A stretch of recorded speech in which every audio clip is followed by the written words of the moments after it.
Kamusta mga kabataan at OFW warriors? Ako si Lan ng hashtag #WalkWithLan at welcome back po sa ating channel kung saan hindi tayo natatakot sa katotohanan. Ngayon, Trillanes, humingi ng tiwala sa taong bayan. Daw. Pero sandali lang, ano ba itong denial ng BPI CEO ha? Bakit biglang naglabas ng statement ang bangko na walang breach na hindi official records ang kanyang documents? Mga kababayan, kapag humihingi ka ng tiwala, dapat may tiwala rin. May tiwala ka rin sa katotohanan. Today, intellectual na pag-dissect natin ito. Walang hate, puro facts. May konting pampatawa para hindi tayo magsawa. Ready na ba kayo? Hit the like button if you are tired of recycled drama. Comment down below, katotohanan, at subscribe for more. Tara! Una, let's go back to the basics. Sino ba si Antonio Sani Trillanes IV, dating Navy officer, Magdalo mutineer noong 2003 at 2007?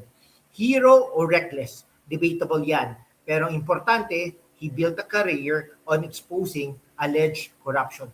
Pero paano nagiging pattern, ha? Paano naging pattern ito? 2016 elections, boom, no? Inakusahan niya si then candidate Duterte ng 227 million pesos sa BPI Julia Vargas account, undeclared sa Salien. Challenge pa ha, signed the waiver. Fast forward to 2026, same playbook. Sa House Committee on Justice, he presented documents daw showing 111 million pesos transactions linked to Duterte family.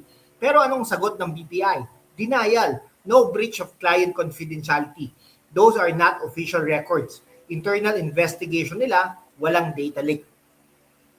So kung totoong may hawak kang solid evidence, bakit kailangan pang humingi ng tiwala sa taong bayan? Bakit hindi mag-stand on the facts alone? Let's dissect the BPI statement intellectually. Banks like BPI are heavily regulated under bank secrecy law. Hindi biro ang mag-leak ng client data. May criminal liability yan. So sabi ng BPI, they reiterated, no such breach. Documents presented, not official. Data not verified as true. This isn't new. Similar denial noong 2016 pa. Fact check tayo. Trillanes claims managers checks, suspicious transactions. Pero AMLC at banks require proper process. Kung suspicious talaga, bakit walang conviction after all these years? Pattern ba ito ng throw mud and see what sticks? Para naman po sa mga viewers natin na kabataan, imagine niyo posting fake receipts online para sirain ang reputasyon ng isang tao. Sa politics, mas malakas ang epekto. OFWs, kayo ang nakakaramdam nito kapag destabilize ang economy dahil sa political noise. Alala niyo ba, anong 2016, Duterte denied, offered to open accounts pero with conditions. Trillanes kept pushing. Years later, walang solid conviction. Sani, kung chef ka, parang paulit-ulit mo niluluto ang same adobo. Matagal na pero hindi pa rin masarap sa panlasa ng taong bayan. As a former senator, may access ka sa oversight. Bakit hindi gamitin ang proper channels consistently? Bakit bigla-bigla sa media at hearings with explosive claims na madalas nag-fade? Okay explain Salien, AMLA basics, covered transactions versus actual crime. Suspicious is not equals to guilty, pero kailangan ng due process, hindi trial by publicity. Trillanes represents a style of opposition, relentless, dramatic, para sa era ng information overload. Kailangan ng credibility. Okay? Kapag humingi ka ng tiwala, dapat walang selective outreach. Mga kaibigan lahat naman may bahid no? Yung mga politiko. Sino nagdadala ng solusyon? Hindi lang akusasyon.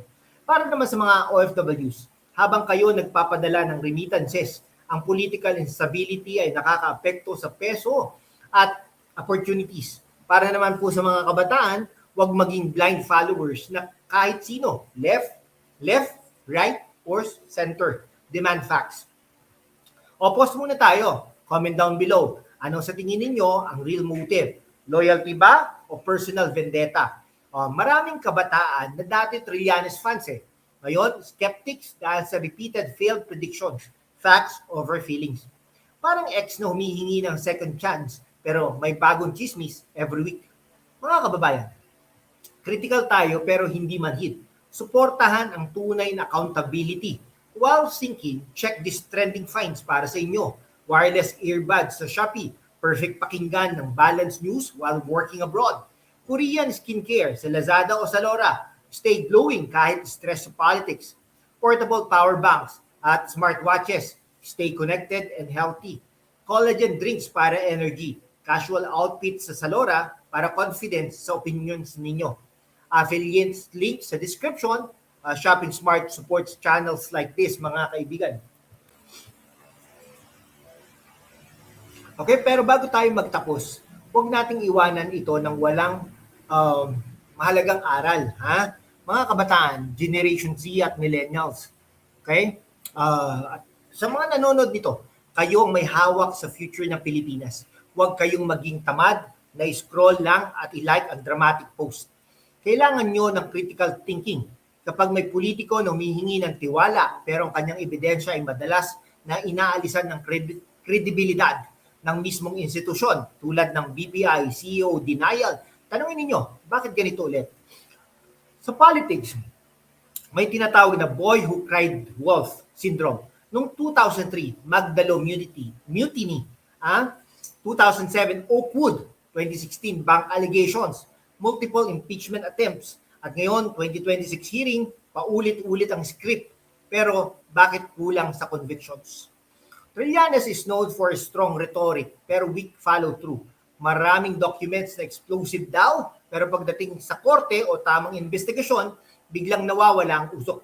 Hindi ba't mas nakakapagod ito para sa taong bayan? Instead of solution on inflation, jobs at West Philippine Sea, busy tayo sa recycled accusations. Parang teleserye na paulit-ulit ang plot twist, pero alam na natin ang ending. Parang walang resolusyon, puro commercial break ng chismis.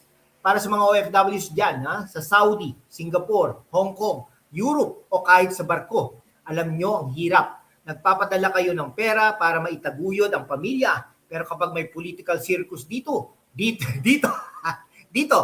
bumabaksak ang peso. Tumataas ang bilihin at nawawala ang investor confidence.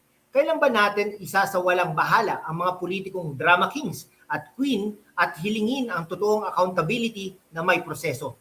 Hindi publicity. Trillanes' style of opposition is loud pero kulang sa substance. We need constructive criticism, hindi destructive accusations na paulit-ulit na debunk o denied. Tignan natin ang bigger picture. Philippine democracy thrives kapag may mature opposition. Yung hindi lang magaling mag-accuse, kundi mag-present ng better alternative. Sa kasalukuyan, marami sa atin ang napapagod na sa parehong mukha at parehong linya mula 2016 hanggang ngayon. Mga kababayan, ang tunay na pag-ibig sa bayan ay hindi sa paghihimagsik o mutiny lang, kundi sa patuloy na paghingi ng katotohanan ng may integridad.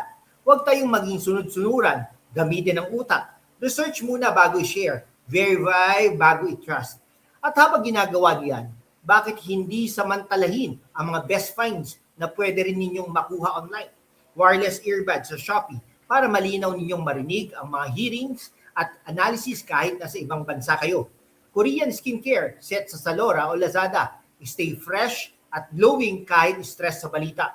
High capacity power banks at smartwatches para hindi kayo malobat habang nanonood ng live hearings o debates. Collagen drinks at health supplements sa Shopee. Dagdag energy para sa inyong mahabang shift. Casual and formal wear sa Salora para confident kayo kapag nag-vote o nagdi-discuss ng politika with friends. All trending yan na produkto. Madaling bilihin at affiliate supported para tuloy-tuloy ang ganitong content. Ngayon, handa na tayong tapusin ito ng may lakas, mga kaibigan.